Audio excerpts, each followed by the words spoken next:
Serikali imeongeza vituo hivi au hospitali ambazo zina wodi maalum kwa ajili ya watoto wachanga kutoka 14 mwaka 2018 mpaka 318 2025, na juhudi nyingine zinaendelea, ikiwemo ni kuhakikisha zinakuwa na nafasi za kutosha, vifaa tiba vinavyokuwa vya kutosha, watoa huduma na kuwepo na mambo mengine. Mathalan, vituo kwa ajili ya mama wajawazito wanaohitaji huduma ya dharura vimeongezeka kutoka takriban vituo 115 mwaka 2015 mpaka 549 tunapozungumza.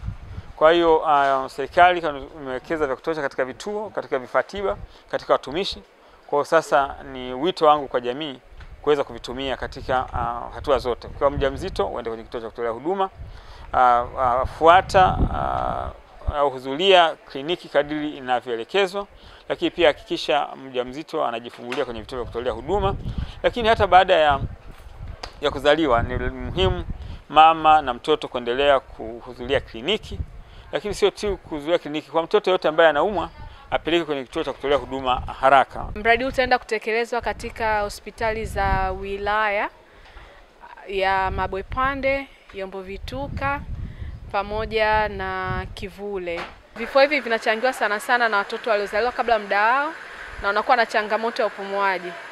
Kwa kipindi cha nyuma watoto walikuwa wakipumua wanashindwa kupatiwa msaada wa haraka pale katika chumba walipojifungulia, lakini wanapohitaji kupewa rufaa kupelekwa wodini kwa watoto wachanga ama katika hospitali kubwa, namna ya kumweka yule mtoto katika hali salama ilikuwa ni changamoto.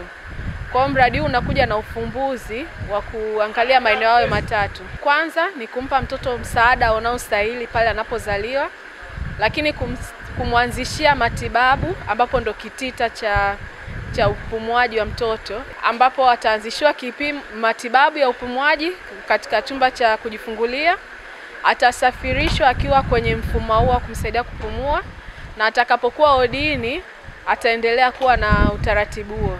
Vile vile tutawezesha watoa huduma za afya kwa maana ya kwamba kuwafundisha ili waweze kutoa huduma stahili kwa watoto, lakini na vile vile tutatoa mafunzo kwa wataalamu ambao wanafanya kazi katika magari ya wagonjwa, yani ambulances, ili waweze kujua mtoto ambaye anakuwa katika matibabu anatakiwa asaidiwe vipi. Wenzetu wa Ifakara Health Institute kwa kupitia mradi wa Nest 360 kwa kushirikiana na chuo chetu cha Muhimbili, kitivo hichi cha tiba, wanafanya tafiti huu kwa kwamba sasa tunatengeneza majawabu yanayotokana na mazingira yetu wenyewe kwa kutumia wataalamu wetu wenyewe wa ndani.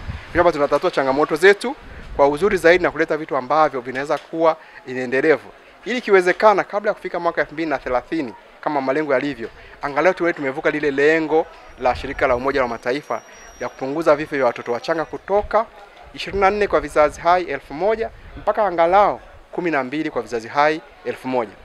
Kwa hiyo mnaweza kuona ambulance hiyo itakuwa ni ya msaada mkubwa sana, pamoja na vifaa vingine ambavyo vinatolewa na wenzetu hawa, pia na mafunzo kwa watu wa huduma, pia na mafunzo kwa jamii. Dhamira yao kubwa ni kuhakikisha kwamba wanawezesha kutengeneza mfumo rafiki wa kumsaidia mtoto mchanga kupumua vizuri.